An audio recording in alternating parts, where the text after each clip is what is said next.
Bonjour, merci de m'avoir proposé de venir.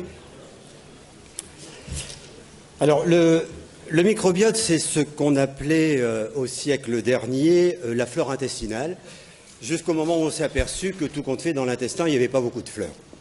Donc, on a trouvé cette dénomination qui correspond à une quantité très importante de micro-organismes qui vivent dans l'intestin et sont parfaitement tolérés par le système immunitaire intestinal et qui vivent en parfaite synergie. Le microbiote a un rôle clé dans le développement du système immunitaire. Sa présence conditionne la digestion. Alors ça, c'est pas moi qui le dis, enfin bon, si c'est moi qui le dis maintenant, mais c'est surtout Madame Ledouarin, qui est ce qu'on fait de mieux en France en biologie, puisqu'elle est secrétaire perpétuelle de l'Académie des sciences, et qui a écrit dans un bouquin il y a 3 ans des recherches de plus en plus approfondies sur la flore microbienne dont nous sommes porteurs, montrent que si elle vit à nos dépens, nous ne tirons pas moins profit de sa présence. Alors le microbiote, c'est un sujet à la mode, des magazines en parlent. Il y a eu il y a 3 ans un best-seller par une scientifique allemande qui s'est bien vendue. Il y a eu une très belle exposition cette année à la Villette à Paris qui a recueilli plusieurs centaines de milliers de visiteurs. Pourtant, on ne le connaît pas encore parfaitement parce que 80% des espèces bactériennes que l'on trouve habituellement dans l'intestin n'étaient pas cultivables par les habituelles coprocultures que l'on faisait régulièrement. Il a fallu les techniques de biologie moléculaire, de séquençage génétique pour essayer d'apprécier ce génome. Le microbiote, c'est 100 000 milliards de bactéries. C'est un nombre que je n'arrive toujours pas à bien comprendre. 10 puissance 14, c'est considérable. Le microbiote intestinal pèse 2 kilos. Alors 2 kilos, ce n'est pas le contenu de l'intestin, hein. Non, non, c'est uniquement les bactéries. C'est l'organe le plus lourd de l'organisme, bien au-delà du cœur, du cerveau et de tous ces organes qui, paraît-il, sont aussi importants. C'est plus de 3 millions de gènes bactériens. Le microbiote intestinal, il est 100 fois plus abondant que le nombre de nos cellules. Nous avons dans l'intestin des bactéries, différentes macrophages, etc., qui sont 100 fois plus nombreux que nos cellules. Le génome du microbiote est 100 fois plus important que le génome humain. C'est la raison pour laquelle on ne le connaît pas encore bien. Le génome humain, on arrive à l'appréhender depuis les années 2003-2004. Eh bien, il y a 100 fois plus de travail pour connaître le génome du microbiote intestinal. Le microbiote est donc un véritable organe qui est formé d'un millier d'espèces bactériennes. C'est très variable d'un sujet à l'autre, mais c'est relativement spécifique pour chaque individu, c'est-à-dire que lorsque l'on connaîtra notre génome propre, eh bien, ce sera un véritable code-barre, ce sera une carte d'identité, une véritable empreinte digitale qui nous est tout à fait propre. Alors, la composition, elle est très variable. Vous voyez sur la partie droite de la diapo qu'il y a surtout des fécalibactériums, des bactérioïdes, des bifidobactériums. Le microbiote apparaît à la naissance. Un fœtus n'a pas de microbiote intestinal, son contenu intestinal est tout à fait stérile. Le microbiote apparaît à la naissance, d'une façon différente d'ailleurs selon que l'accouchement se fait par césarienne ou par voie basse. Et ce microbiote va se développer dans les 2 ou 3 premières années de la vie, donc c'est quelque chose de très important, les 2 ou 3 premières années de la vie pour ensuite rester stable. Rester stable pendant l'âge adulte, bon, modifié bien sûr par des conditions alimentaires, par des déplacements, modifié par des pathologies, ça on est d'accord, mais il reviendra, on a parlé de résilience déjà ce matin, le microbiote a une résilience fantastique, c'est qu'il revient à la normale au bout d'un certain temps, c'est-à-dire lorsque la pathologie, diarrhée infectieuse, etc., a disparu. Et puis à 65 ans, il paraît qu'il fait comme tout le monde, il commence à vieillir, et à ce moment-là, il s'appauvrit tant sur le plan qualitatif que sur le plan quantitatif. Le microbiote a plusieurs rôles importants. Il a un rôle métabolique au niveau de la fermentation bactérienne, au niveau de la fermentation des fibres alimentaires. Il a un rôle de barrière. On peut considérer que ces 10 puissance 14 bactéries forment un tapis sur la muqueuse intestinale, empêchant l'entrée des toxines, empêchant l'entrée des germes pathogènes.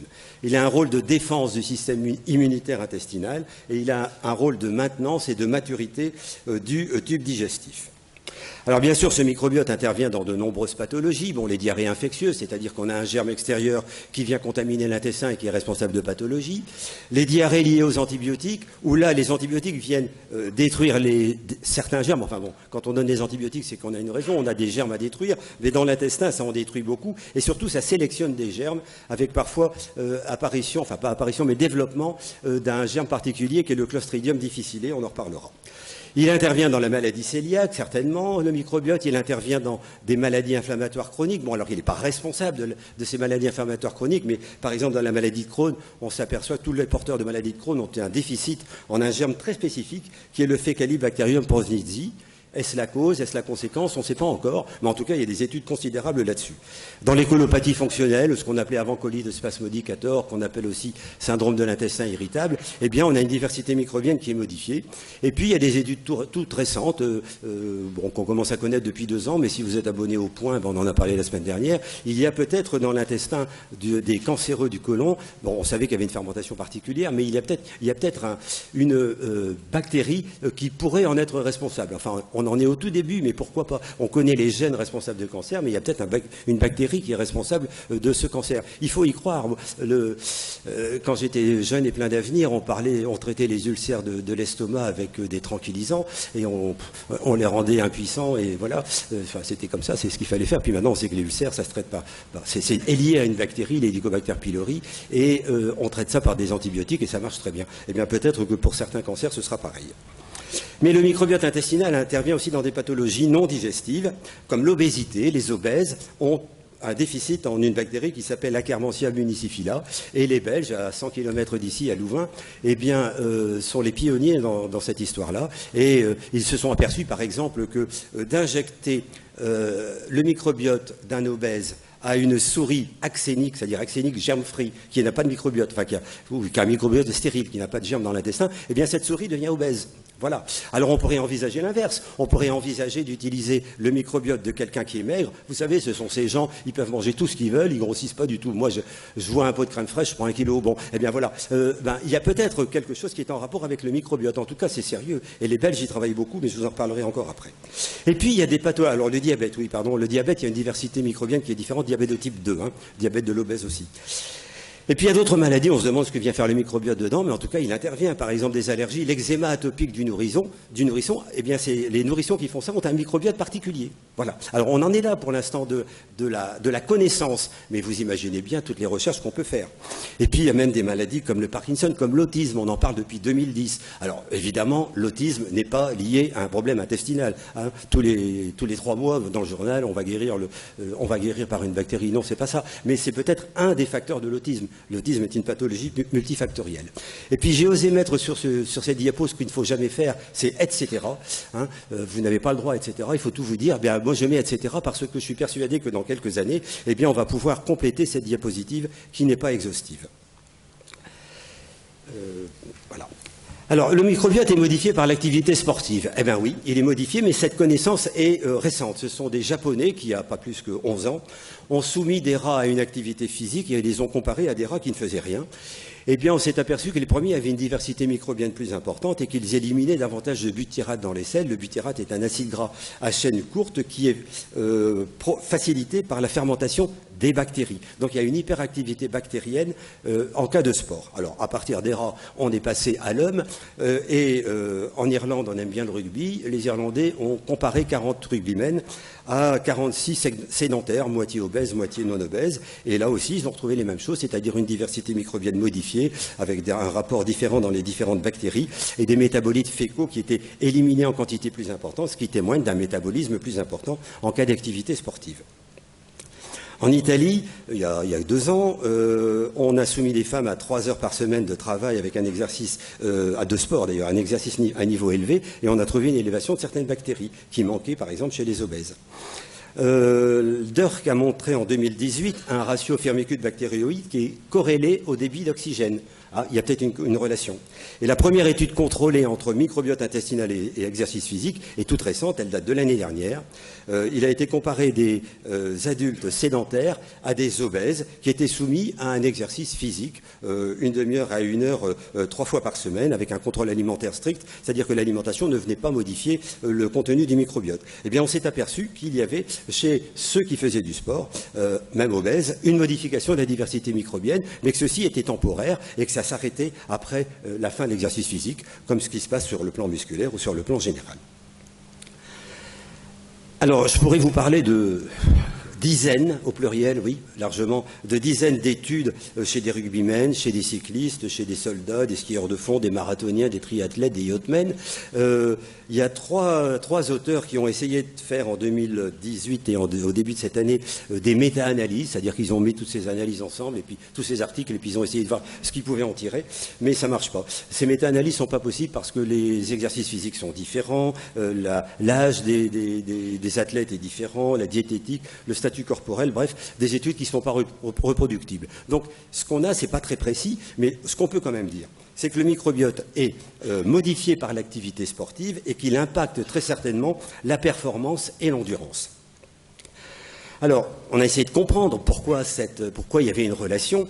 Eh bien, on s'est aperçu que l'activité physique, plus ou moins intensive, mais l'activité physique, le sport, entraînait une dérégulation entre les cytokines pro-inflammatoires que sont l'interféron, les interleukines et le TNF-alpha, et les cytokines anti-inflammatoires ainsi que les enzymes antioxydants.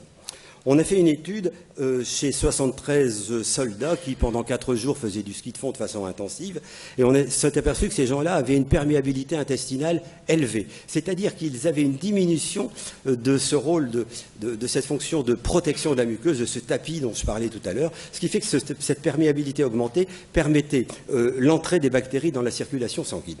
Et ceci est responsable des phénomènes, enfin, d'une partie des phénomènes néfastes que l'on constate au niveau du sport intensif. Vous savez que chez les marathoniens, chez les triathlètes, il y a fréquemment des phénomènes de diarrhée, de vomissement en pleine course et même d'hémorragie digestive qui les obligent à arrêter cette activité.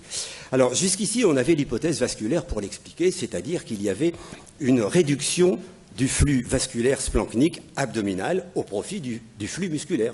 On fait travailler ces muscles demandent du sang, et bien voilà, l'organisme s'adapte, mais c'est au détriment du flux splanchnique. Et que cette réduction vient provoquer une diminution de la perfusion intestinale et donc des phénomènes ischémiques responsables de lésions muqueuses hémorragiques. Ça, c'est la théorie qui existe depuis très longtemps et qui est exacte. Mais maintenant, on évoque une deuxième théorie qui vient compléter, une deuxième théorie qui est le rôle du microbiote. Il est possible que par les éléments dont je vous ai parlé tout à l'heure et ce développement des cytokines pro-inflammatoires que le microbiote vient provoquer, enfin que des modifications du microbiote au cours du sport viennent provoquer ces lésions muqueuses. Et puis on a une augmentation de la perméabilité intestinale qui permet l'introduction des bactéries vers la circulation sanguine.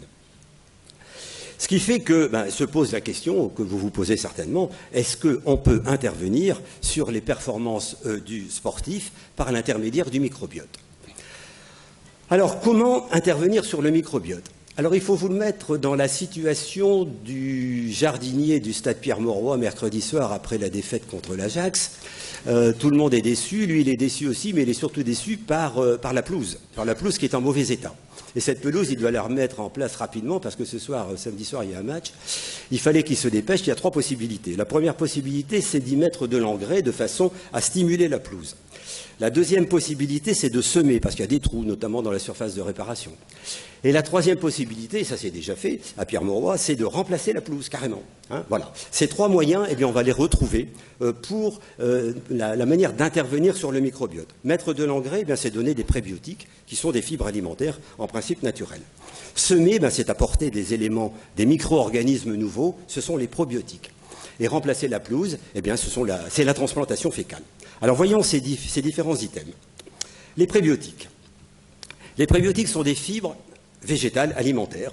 C'est ce qu'on mange, ce sont des glucides, c'est ce qu'on mange quand on prend des légumes, quand on prend des fruits. Et ces fibres alimentaires stimulent la croissance et l'activité des bactéries intestinales. Elles sont indispensables à l'activité de ces bactéries intestinales. Elles sont donc utiles à la diététique du sportif, elles sont utiles à tout le monde, elles sont utiles à la diététique parce que, surtout en cas de troubles du transit, quand on veut prendre en charge quelqu'un qui est constipé, la première chose à savoir, c'est que prenez-vous, qu'avalez-vous comme fibre végétale, et c'est facile à compenser, et on compense ça, bien sûr, avant de commencer à parler de médicaments ou de produits non naturels. Mais il faut l'utiliser en quantité modérée, comme tous les engrais d'ailleurs, hein, en quantité modérée, parce qu'il peut y avoir des effets indésirables. Et cet effet indésirable, eh bien, c'est une hyperfermentation. Les fibres non digestibles ou digérées le sont par l'intermédiaire de la fermentation. Si on en apporte trop, pour un sujet donné, hein, j'ai pas de quantité à vous donner pour chaque personne est différente. Si on en apporte trop, on a une hyperfermentation intestinale qui pose des problèmes d'inconfort abdominal, de ballonnement, de météorisme, d'élimination de gaz, voire de douleur. Et ceci, c'est par l'intermédiaire des FODMAPs. Les FODMAPs, eh bien, ce sont donc des glucides, encore une fois, ce sont des oligosaccharides qu'on trouve dans les céréales, qu'on trouve dans les légumes à fibres. Le D, c'est disaccharides qu'on trouve dans les produits laitiers. Le M, c'est monosaccharides qu'on trouve dans les fruits, et les polyols, c'est ce qu'on trouve dans les fruits aussi. Et puis, il faut revenir à la première lettre, qui est le F de fermentescible. Alors, quand on avale trop de céréales, trop de fibres, trop de produits laitiers, eh bien, ça peut donner ces phénomènes de fermentation, ce qui fait que certains les suppriment. Certains les suppriment et font ce qu'ils appellent, à tort, un régime sans gluten. On va parler de Djokovic, par exemple. On peut parler de Manuel Valls, mais je ne sais pas s'il fait du sport. Bon, il est connu que ces gens-là font... Bon, Djokovic, il a une carrière un peu en dents de scie. Bon, il ne marche pas trop mal, mais quand même. Il fait un régime sans gluten. En fait, ce n'est pas le gluten qui est en cause. Le gluten, c'est une protéine. Les FODMAPs sont des glucides. Le gluten, c'est une protéine que l'on trouve dans les céréales, blé, seigle et orge. Et il y a des gens qui ont une véritable intolérance au gluten. Ils ont une maladie cœliaque.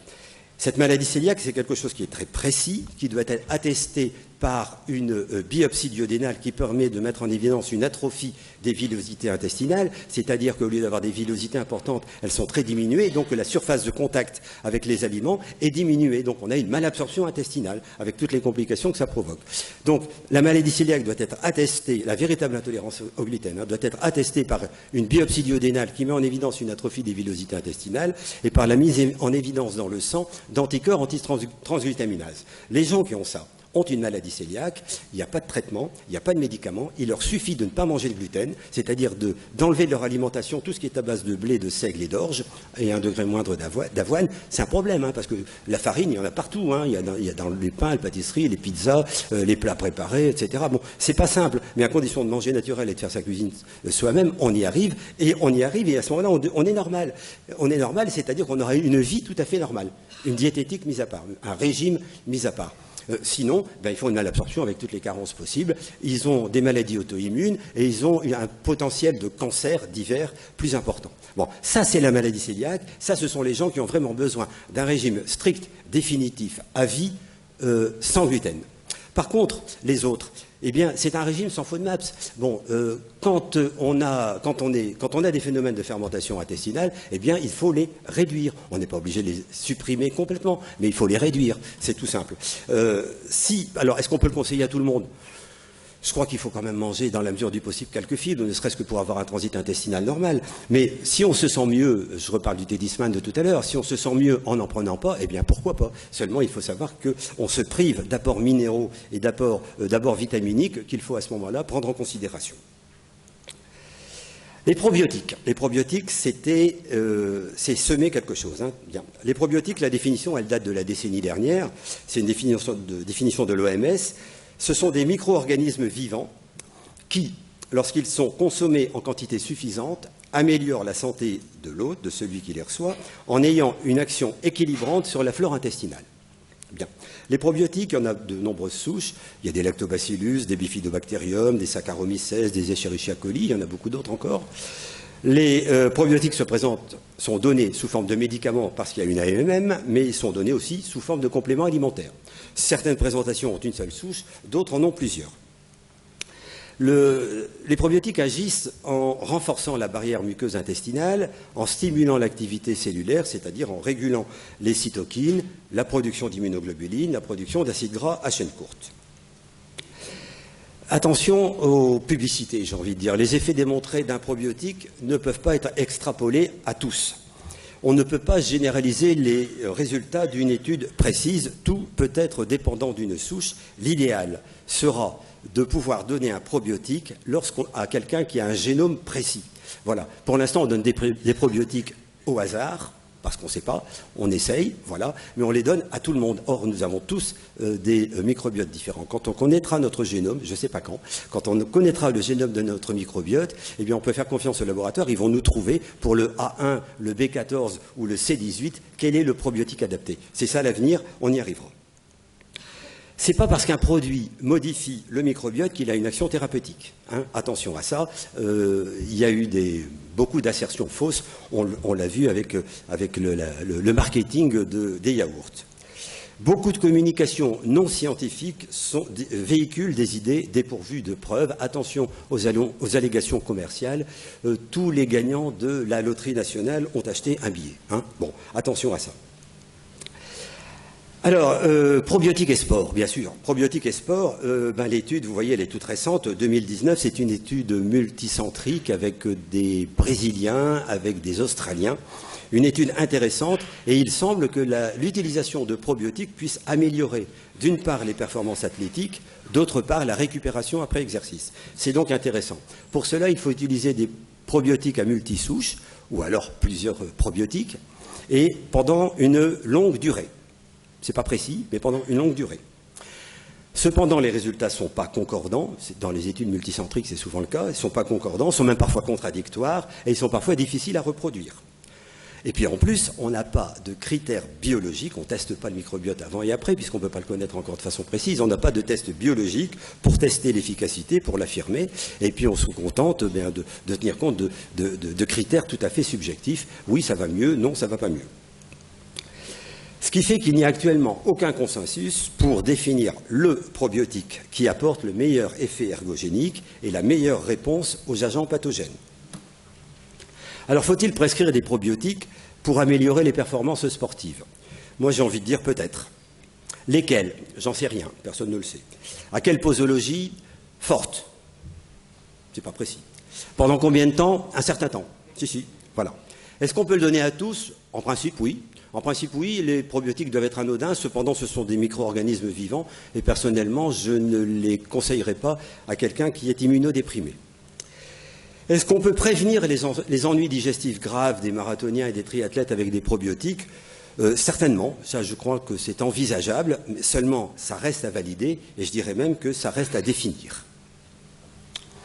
Et puis tout à l'heure, on a voulu remplacer la pelouse, eh bien c'est ce qu'on va faire avec la transplantation fécale. La transplantation de microbiote fécal, ça consiste à administrer une préparation de matière fécale provenant d'un sujet sain à un patient qui est atteint d'une pathologie en rapport avec le microbiote afin d'exercer des effets thérapeutiques. Le prélèvement est simple, je dirais que la matière première est facile à obtenir. Hein. Il suffit d'être en bonne santé, de ne pas avoir pris d'antibiotiques depuis 3 mois. Je suis sûr qu'il y a beaucoup de donneurs potentiels dans cette salle. Alors ces sels, on va quand même les homogénéiser, on va quand même les dégazéifier, on va quand même pas les traiter, mais on va quand même les rendre plus ou moins présentables avant de les donner aux receveurs. Et on peut les donner de plusieurs façons.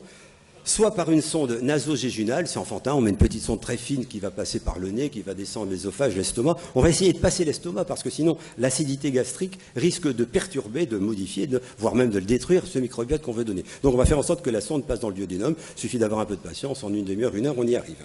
C'est tout simple, on injecte et on enlève la sonde, il n'y a pas de goût, il n'y a aucun problème. Ça peut se mettre sur le site même, c'est-à-dire par coloscopie. Une coloscopie, c'est quand même un peu plus lourd, mais ça se fait. Ça peut se faire par des lavements aussi. Donc sur le site même, c'est simple. Et ça peut se faire par capsules, c'est sûrement l'avenir, par des capsules qui sont doublement résistantes à l'acidité gastrique et résistantes au goût. Voilà. Alors, ça paraît loufoque.